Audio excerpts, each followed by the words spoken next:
आज हम आपके लिए लेकर आए हैं कुछ कंपटीशन परीक्षाओं के बारे में, उनका सिलेबस क्या है। खासकर हम टीजीटी और PGT, TGT PGT assistant professor, जिसकी परीक्षाएं अभी मार्च और फरवरी से लेकर मार्च अप्रैल तक उनकी डेट आ गई थी, क्योंकि ये 2022 में ही फॉर्म भरा गया था और कम से कम 10-12 लाख बच्चों ने फॉर्म भरा था और बहुत ही समझ लीजिए कि वेट करते इंतजार कर रहे थे कि इसकी परीक्षा कब होगी।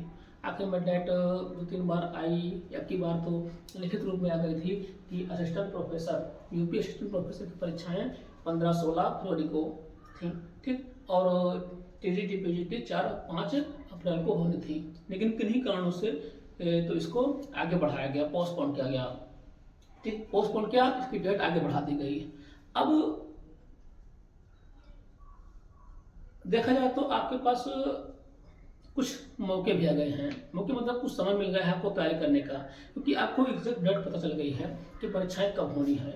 जो लोग जो पिछली जो डेट आई थी 4-5 अप्रैल को, उसको तैयार नहीं थे, तो अब उसकी डेट जो आ गई 15-16 मई के आसपास आ गई है। तो हमारे पास लगभग 2-2.5 महीने का एक लंबा गैप है, हम की परीक्षाएं लंबा गैप है और इसमें हम चाहे 2-3 महीने में अपनी परीक्षाओं को, अपनी तैयारी को हम पूरा कर सकते हैं। अब तैयारी कैसे करनी है, क्या करनी है, तैयारी बिना सिलेबस हमें पढ़ना क्या है, उसमें क्या पढ़ाई करना है, क्या हमको कैसे क्या करना है, उन सब की जानकारी हम आपको देंगे आज। भूगोल, मैं भूगोल विषय भूगोल पढ़ाता हूँ, इसलिए मैं आपको प्रवक्ता पीजीटी भूगोल, पीजीटी मतलब पोस्ट ग्रेजुएट टीचर प्रवक्ता, ठीक है, भूगोल के बारे में आपको बताऊंगा। इसमें क्या क्या प्रश्न आते हैं, कैसे कैसे प्रश्न पूछे जाते हैं, ठीक है, और कैसे इसमें नंबरों का बंटवारा होता है, क्या क्या नंबर होते हैं, ठीक है, इन सारे चीज़ों के बारे में डिटेल्स आइए हम देखते हैं। हम आपको टीजीटी भी मतलब सभी विषयों के बारे में, खासकर टीजीटी और असिस्टेंट प्रोफेसर सब के बारे में हम आपको बताएंगे। फिलहाल आज हम बताते हैं आपको पीजीटी प्रवक्ता भूगोल के बारे में, ठीक, यहाँ पर लिखा हुआ है। अब हमें पढ़ना क्या है, भूगोल में पढ़ना क्या है। देखिए, भूगोल में किताब में देखेंगे तो कई यूनिट है, लगभग 9-10, आपको 1, 2, 3, 4, 5 इसको बड़ा दिखाएंगे, ठीक है, लेकिन आपको बहुत ज़्यादा नहीं पढ़ना है। देखिए, आपको ज्ञानी भी नहीं बनना है, ठीक है, आपको भी ज्ञानी नहीं बनना है, आपको केवल नौकरी लेना है। और नौकरी में आपको क्या क्या पढ़ना है, मेन चीज़ें, ज्ञान जिंदगी भर आप लेते रहेंगे, लेकिन आपको यहाँ पर सिलेक्शन देना है, सिलेक्शन कराना है कि हमें उन्हीं चीज़ों को आप पढ़िए जो आपके लिए काम की हो, ठीक है। सिलेक्शन होने के बाद आप खूब ज्ञान अर्जित करिए, कोई रोकने वाला नहीं है, लेकिन आपके पास ज्ञान भरा पड़ा हो और आपकी जॉब नहीं लग रही है, ये भी थोड़ा दिक्कत की बात है, ठीक है। आपका वो ज्ञान समझिए कोई काम जाएगा, लोग फन कहे मतलब कि वो कोई मतलब नहीं है, जब हमारा ज्ञान कोई काम आए तो क्या मतलब है। तो आइए करते हैं। देखिए, यहाँ प्रवक्ता भूगोल, जो प्रवक्ता की परीक्षा होती है वो एक विषय से होती है, जिस विषय से हमारा पीजी है या एमए है या एमएससी है, जो एमकॉम कुछ भी हो, उससे परीक्षाएं होती हैं। हम यहाँ बात कर रहे हैं भूगोल की, तो भूगोल जो कहते हैं एमए जो प्रवक्ता होते हैं उसमें एमए भूगोल की जो योग्यता मानी जाती है। अगर आप एमए भूगोल हैं, ठीक है, आपको इसे, ठीक, तो आप इसकी परीक्षा दे सकते हैं। बीएड का भी कोई इशू नहीं है, ठीक। और स्टेटों में जो और राज्यों में प्रवक्ता के लिए एमए बीएड मांगते हैं राज्यों में, लेकिन अभी तक यूपी में ऐसा कोई इशू नहीं है।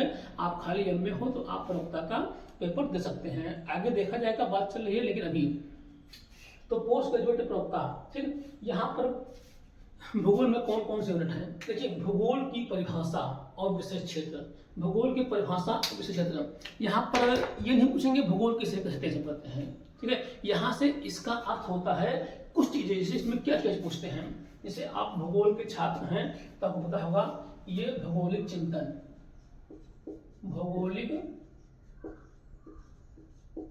चिंतन, जिसकी कहते हैं ज्योग्राफिकल थॉट कहते हैं। इसमें कुछ विद्वान हैं, जैसे रिटर, हम्बोल्ट, ब्लाश, ठीक है, हम्बोल्ट, ब्लाश, हंटिंगटन, और समझ लीजिए कि डेविस, हैटनर, रेडचल, इन सबको, पीटर हैगेट, ठीक है, डेविड हार्वे, इन सब का हम अध्ययन, इन सब के बारे में हम इसमें पूछते हैं, ठीक है, इन सब के बारे में पूछा आता है। इसमें से रिटर है, हमबोल्ट है, रेटजर है, ब्लास है, ये सब बहुत समझ लीजिए कि महान विद्वान हैं और इनसे क्वेश्चन तो आते आता है, चाहे वो हिस्ट्री प्रोफेसर में हो चाहे प्रवक्ता में है, थॉट में से क्वेश्चन आते आता है। और इसमें कुछ संकल्पनाएं भी हैं, जैसे नवनियतवाद, ठीक है, और नियतवाद, ठीक, और संभववाद, ठीक। तो ये सब नियतवाद, संभववाद, नवनियतवाद, इन सबसे क्वेश्चन आता है। अभी पिछले बार एक क्वेश्चन आया था, नवनियतवाद किसने संकल्पना किस दी, तो वो ग्रिफिथ टेलर ने दिया था, ठीक। ये संभववाद मतलब कि कहना मतलब है इससे क्वेश्चन तुम्हें आना ही आना है, कन्फर्म है। तो कुछ विद्वानों के नाम हैं, कुछ विद्वान है, 7-8 विद्वान हैं, उनको पढ़ना है, और बाकी ये नियतवाद, नवनियतवाद और समझिए कि संभववाद, इन सबकी विचारधाराओं के बारे में हमको अध्ययन करना है। पर्यावरणवाद या फिर कह सकते हैं पारिस्थितिकी तंत्र किसे कहते हैं, ठीक, तो इनके बारे में तुमको हमको अध्ययन करना है। अगर हम बात करें तो अभी हम बताएंगे कौन कौन सी बुक चाहिए इनके लिए, ठीक। अभी पहले बता दें क्या क्या इसमें आता है। तो ये भौगोलिक, इसमें खासकर भौगोलिक चिंतन और रिटर, हमबोल्ट, ब्लास, नियतवाद, नवनियतवाद, रेटजर, ये सब आएंगे, ठीक है। अभी मैं वहाँ इसके बारे में जब चलेगी ये वीडियो तो स्क्रीन पर डाल दूंगा कौन कौन से, ये पूरा सिलेबस डाल दूंगा मैं। तो इन सब का अध्ययन करना पड़ेगा। इसमें से जो खासकर रिटर, हमबोल्ट, ब्लास, ठीक है, नियतवाद और रेटजर वगैरह जो होते हैं बहुत ही महत्वपूर्ण हैं। इनके बारे में से क्वेश्चन, इनसे क्वेश्चन तो हमेशा लगभग आते रहते हैं, ठीक है। ये चीजें हैं, ये हो गया आपका भौगोलिक चिंतन, ठीक, और कुछ संकल्पनाएं हैं। अगर हम बात करें तो मेन चीज जो मुख्य चीज होते हैं, और इसमें से देखा तो लगभग हमें लगता है कि 3-4-5 क्वेश्चन या फिर और क्वेश्चन बन ही जाते हैं, ठीक है, बन जाते हैं। 5-6 क्वेश्चन तो इसमें से आते ही आते हैं, और 5-6 क्वेश्चन बहुत हो गए, यहाँ पर एक नंबर एक क्वेश्चन से ही हमारा सिलेक्शन रुक जाता है, ठीक। अगर हम बात करें सबसे मेन टॉपिक, सबसे मुख्य टॉपिक कौन है, ये भौतिक भूगोल है, फिजिकल ज्योग्राफी है। यहाँ से आपको लगभग आधे से ज्यादा आधा क्वेश्चन आपको लगभग यहीं से मिल जाएंगे लगभग भौतिक भूगोल से। तो भौतिक भूगोल में 3-4 खंड हैं, जैसे स्थल खंड, जलमंडल, स्थल जलमंडल, वायुमंडल और जैवमंडल, ठीक। इसी को हम कहते हैं जियोमॉर्फोलॉजी, ये पीजी में जाकर एक किताब बन जाती है, ठीक। दूसरी को कहेंगे हम, जो कहेंगे जलमंडल, ओशनियोग्राफी, ठीक। इसे कहेंगे हम क्लाइमेटोलॉजी कहेंगे। और इसे जैवमंडल या फिर बायोग्राफी या इको पारिस्थितिकी विज्ञान या फिर जैव भूगोल, इन सब के अध्ययन। और ये सब चारों आपको किस में मिल जाएगा, ये भौतिक भूगोल किताब जो डॉक्टर सविंदर सिंह की है, वो समझ लीजिए कि हिंदी मीडियम बच्चों के लिए बहुत अच्छी किताब मानी जाती है। किसकी है, डॉक्टर सविंदर सिंह, ठीक है, इलाहाबाद प्रोफेसर थे ज्योग्राफी के इलाहाबाद यूनिवर्सिटी में, तो इनकी किताब बहुत अच्छी मानी जाती है। हिंदी मीडियम बच्चों के लिए तो बहुत अच्छी है, आपको यहाँ से क्वेश्चन भी काफी मिल जाएंगे, और हमें लगता है कि इन्हीं किताबों से ही क्वेश्चन पुटअप किए जाते हैं, किताबों से बनाए जाते हैं, ठीक। तो ये सब चीजें आपको भौतिक भूगोल किताब में आपको मिल जाएगी, ठीक। तो भौतिक भूगोल में आपको चारों, अगर आप बहुत डीप ज्ञान चाहते हैं तो इन सबकी अलग अलग किताब आती है। जियोमॉर्फोलॉजी डॉक्टर सविंदर सिंह की आती है, अलग अलग सब किताब आती है। और चाहे तो आप जियोमॉर्फोलॉजी ले लीजिए सविंदर सिंह की, और ओशनियोग्राफी, ठीक है, ये आपकी सविंदर सिंह जी की मिल जाएगी। क्लाइमेटोलॉजी देशलाल की है, सविंदर सिंह की जी मिल जाएगी। मतलब तीनों किताब आपको इन्हीं की मिल जाएगी, अलग अलग मिल जाएगी, एक साथ कॉम्बो में। तो मैं तो कहता हूँ कि आप केवल भौतिक भूगोल आप पढ़ लीजिए तो आपका उसमें से काम चल जाएगा, सिलेक्शन हो सकता है इसमें से, ठीक। डॉक्टर सविंदर सिंह की, ठीक। तो जैवमंडल भी या पर्यावरण भूगोल भी इन्हीं की आती है, ठीक है। तो हम बात करें है मानव भूगोल, इसके बाद हम मानव भूगोल। मानव भूगोल में हम क्या क्या पढ़ते हैं, जैसे मानव पर्यावरण संबंध, मानव पर्यावरण का, ठीक है, और कृषि, इसमें कुछ कृषि हो गया मानव का, औद्योगिक क्रांति हो गया, जनसंख्या हो गया, ठीक है, पर्यावरण हो गया, मतलब विकास देशों में जनसंख्या हो गया। तो मानव भूगोल, मानव का अध्ययन, जहाँ पर मानव के अध्ययन किया जाता है उसी के बाद थोड़ा पढ़ाता है, ठीक है।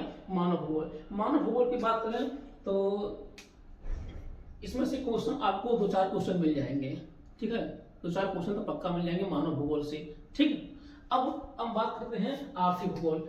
आर्थिक भूगोल ये भी बहुत महत्वपूर्ण है। ये आर्थिक भूगोल के अंतर्गत हम विश्व की आर्थिक क्रियाओं का अध्ययन करते हैं। सब प्राथमिक क्रियाएं, द्वितीयक क्रियाएं, तृतीयक क्रियाएं, चतुर्थ क्रियाएं क्या हैं, और इसके अंतर्गत जैसे विश्व में गेहूं, कपास, गन्ना, कहवा, रबड़, या फिर जैसे संसाधन किसे कहते हैं, संसाधन कितने प्रकार के होते हैं, या फिर समझ लीजिए कि उसमें से कुछ संकल्पनाएं हैं, औद्योगिक अवस्थिति सिद्धांत, ठीक है, जैसे न्यूनतम लागत सिद्धांत, ठीक, विश्व के औद्योगिक प्रदेश हैं, जैसे व्यापार है, परिवहन है, ठीक है, ये सब हम इनका ऊर्जा है, मिट्टी है, ठीक, ये सब चीज़ों का अध्ययन हम इसमें करते हैं, आर्थिक भूगोल में कहते हैं।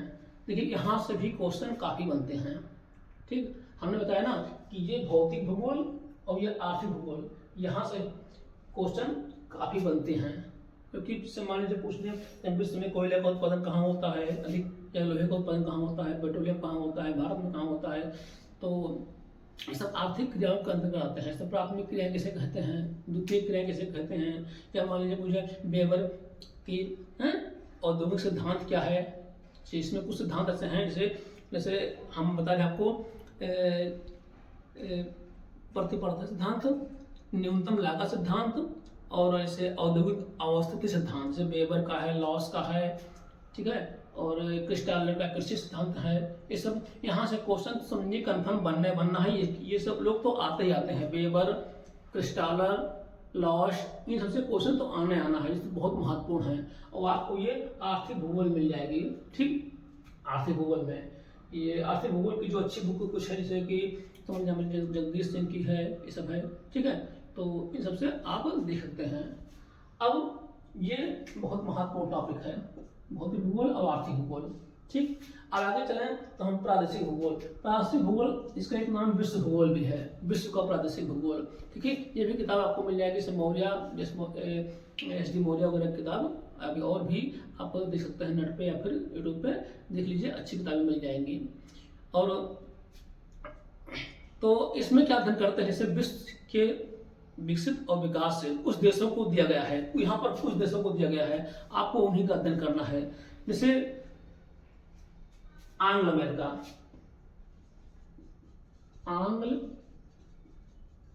अमेरिका, ठीक है, आंग्ल अमेरिका के बारे में आपको पढ़ना है। ठीक है, ये नॉर्थ अमेरिका, इसमें कनाडा, यूएसए आते हैं, खासकर कनाडा और यूएसए आते हैं। और यूरोपीय समुदाय, यूरोपीय समुदाय, यूरोप में जो भी देश हैं जैसे फ्रांस, जर्मनी और ब्रिटेन, स्पेन, इटली, ठीक है, खासकर, और बाल्टिक कंट्री हैं, नॉर्वे, स्वीडन, यूक्रेन, सब इनके बारे में आपको अध्ययन करना है। इनके बारे में मतलब यहाँ पर क्या क्या होता है, कैसे क्या उत्पादन होता है, किस लिए फेमस है, कितना आकार है, कितना विस्तार है, कितना कौन कौन से व्यापारिक क्रियाएं होती हैं, या EU क्या है, यहाँ पर व्यापारिक संगठन कैसे हैं, विश्व में कौन कौन से व्यापारिक संगठन, जैसे आसियान है, EU है, नेटो है, लाक्टा है, साफ्टा है, ठीक है, ब्रिक्स है, ठीक है, ये सब विश्व के जितने भी आपके जो संगठन हैं उनके बारे में भी अध्ययन किया जाता है। ठीक है, समझ लीजिए कि इन देशों का पूरा सब कुछ आपको पढ़ना है, पूरा भूगोल पढ़ना है। और रूस, चीन, जापान, रूस के बारे में, चीन के बारे में, जापान के बारे में, और दक्षिणी पूर्वी एशिया के बारे में। ठीक, तो आपको इनका अध्ययन करना है। साउथ ईस्ट एशिया, अगर साउथ ईस्ट एशिया की बात की जाए, जैसे आसियान है, शार्क है, सार्क क्या है, आसियान क्या है, या फिर इन देशों के बारे में पूछ लिया जाता है, तो इन सब का अध्ययन हम इसमें करते हैं, प्रादेशिक भूगोल में करते हैं। यहाँ से क्वेश्चन भी आता है। ठीक, इस तरह आता है। तो अगर हम बुक की बात करें तो आप एस डी मौर्य की बात ले सकते हैं, बाकी और तमाम चीज़ देख लीजिए नेट पर, जब फिर तो आपको किताबें अच्छी मिल जाएगी। इसके बारे में हम बता देंगे कि कौन सी बुक लगती है वीडियो के बीच में। ठीक है, बता देंगे हम। अब अगला टॉपिक आता जो फेमस है, बहुत ही महत्वपूर्ण है, ये भारत का भूगोल। अधिकतर जो क्वेश्चन आते हैं यहाँ से आते हैं, भारत के भूगोल से। ठीक है, लगभग हम समझ लेंगे कि 20 प्लस क्वेश्चन तो आपके भारत के भूगोल से आते हैं। ठीक है, तो भारत के भूगोल के लिए जैसे RC तिवारी वगैरह की बुक, ठीक है, अच्छी होती है, IIT मौर्य कर सकते हैं। ठीक, भारत के भूगोल में भारत का संपूर्ण भूगोल, भारत का भौतिक विभाजन, उद्योग, नदियाँ, वनस्पति, मिट्टी और जलवायु, सूखा क्षेत्र, संसाधन, सिंचाई, जल विद्युत योजनाएं, औद्योगिक नीति, आधारभूत उद्योग, लोहा, ऊर्जा, सीमेंट, एल्युमिनियम, जो ये सब कुछ है, जनसंख्या, ये सब कुछ है पूरा भारत का। आपको A to Z भारत के बारे में पढ़ना है। और ये देखिए इसमें 3-4 टॉपिक हैं, ये भौतिक भूगोल, आर्थिक भूगोल और ये भारत का भूगोल। आप इनको तो छोड़ सकते ही नहीं हैं, इनको तो इनसे अधिकतर क्वेश्चन इन्हीं से आना है, ठीक है। तो ये थे आपके सिलेबस। हम किताब की दोबारा बात करते हैं। आपको भौगोलिक चिंतन, जैसे भौगोलिक चिंतन है, चिंतन के लिए आप ले सकते हैं S.T. मौर्य किताब, ठीक है, चिंतन, भौगोलिक चिंतन। इसमें आपको कुछ जो बताए थे आर्थिक भूगोल में कुछ संकल्पनाएं हैं, इससे कुछ कॉन्सेप्ट हैं, जैसे वेबर का जो सिद्धांत है, क्रिस्टालर का, ये सब आपको मिल जाएंगी, ठीक है। इसमें कुछ मानव भूगोल संबंधित चीज़ें भी मिल जाएंगी, ठीक है, S.D. मौर्य के भूगोल चिंतन में। अगर हम बात करें भौतिक भूगोल, तो भौतिक के सविंदर सिंह, ठीक है, सबसे बेस्ट किताब है। बाकी और लोग कहते हैं कि सबसे बेस्ट किताब ये हिंदी मीडियम बच्चों में जाती है। अगर मानव भूगोल का करें तो मानव भूगोल में भी आप S.D. मौर्य, ठीक है, ले सकते हैं। प्रादेशिक में, ठीक, आर्थिक में जैसे ले सकते हैं आपकी जगदीश सिंह और काशीनाथ सिंह, ठीक, इनके ले सकते हैं। खुल्लर की भी आती है, आप इसको ले सकते हैं, ठीक। मैं किसी किताब को रिकमेंड नहीं कर रहा हूँ कि ये किताब लीजिए, किताब लीजिए, मैं फोर्स नहीं कर रहा हूँ। आप मतलब इन किताबों को हम पढ़ते हैं, मैं पढ़ता हूँ, ठीक है। अधिकतर जो स्टूडेंट हैं, जो तैयारी करने वाले, उनके पास आपको ये जनरली मिल जाएगी, ठीक। तो आप खुद समझदार हैं कि PGT का फॉर्म भर रहे हैं, आप जान सकते हैं कौन सी किताबों को पढ़ना है। तो जो नए हैं, फ्रेशर हैं, उनके लिए कुछ गाइड कर रहा हूँ, ठीक। आपको जो अच्छी लगे, तो देखिए कुल मिला के आपको कंपटीशन बीट करना है। आप चाहे पढ़ के दीजिए, चाहे घूम के दीजिए, चाहे जो करिए, उससे कोई मतलब नहीं है। उनका कंपटीशन आप बीट करिए, ठीक। अब आप कौन सी किताब पढ़ते हैं, नेट से पढ़ते हैं, मोबाइल से पढ़ते हैं, कोचिंग पढ़ते हैं, इससे कोई फर्क नहीं पड़ता है, ठीक। आप केवल इनकी परीक्षा पास करिए, बस। हमारा कहने मतलब ये है। भारत का भूगोल, ठीक है, R.C. तिवारी समझ लीजिए, R.C. तिवारी है, या फिर R.C. तिवारी है, या फिर और कोई भी आप जिसको चाहते हैं, ठीक। तो ये सब चीज़ें हमें पढ़ता हूँ, मेरे पास किताब रखी सामने रखी हुई है, ठीक है, इसलिए कर रहा हूँ। तो फिर अब एक बात और है, मानव भूगोल में कुछ जगह कुछ क्वेश्चन अधिवास भूगोल के भी आते हैं, ठीक है, अधिवास भूगोल के।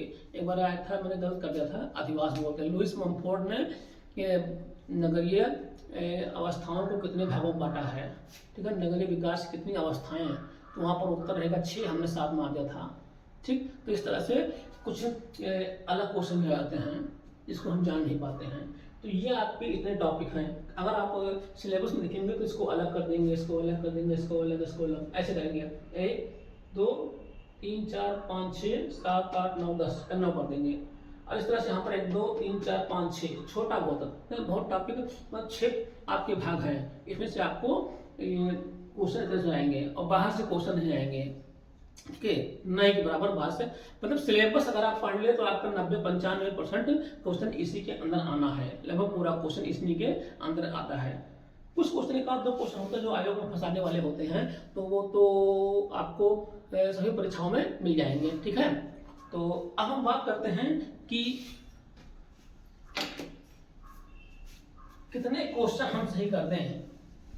जो आपके मन में चलता होगा हमेशा कि कितने क्वेश्चन हम सही करते हैं तो हमारा सिलेक्शन हो जाएगा, ठीक है, कितने क्वेश्चन।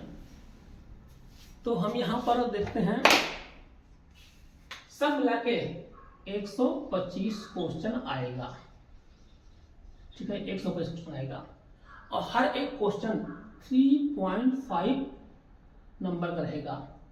अगर हम 125 को 3.5 से गुणा करेंगे तो 425 नंबर आएगा, ठीक। और 50 अंक का इंटरव्यू होता है, सब मिला के 475 अंक आपके बनते हैं। लेकिन यहाँ पर ये समझना ही, जो ये तो टोटल है, यहाँ पर ये मेन बात है आपको कितने क्वेश्चन सही करने हैं, यहाँ पर ये देखना है, ठीक। तो अमूमन पेपर के अनुसार होता है, कितना टफ है, कितना आसान है, कितना ये है, ठीक। तो अगर आप सिक्योर रहना चाहते हैं, ठीक है, आप 100 प्लस मार दीजिए। 100 प्लस अगर आपने कर दिया है, ठीक है, 100 प्लस कर दिया है तो आप समझिए सिक्योर एकदम, आपका समझ लीजिए कि होने के चांसेस 90% हैं आपके, जिस तरह से पेपर अब आ रहा है।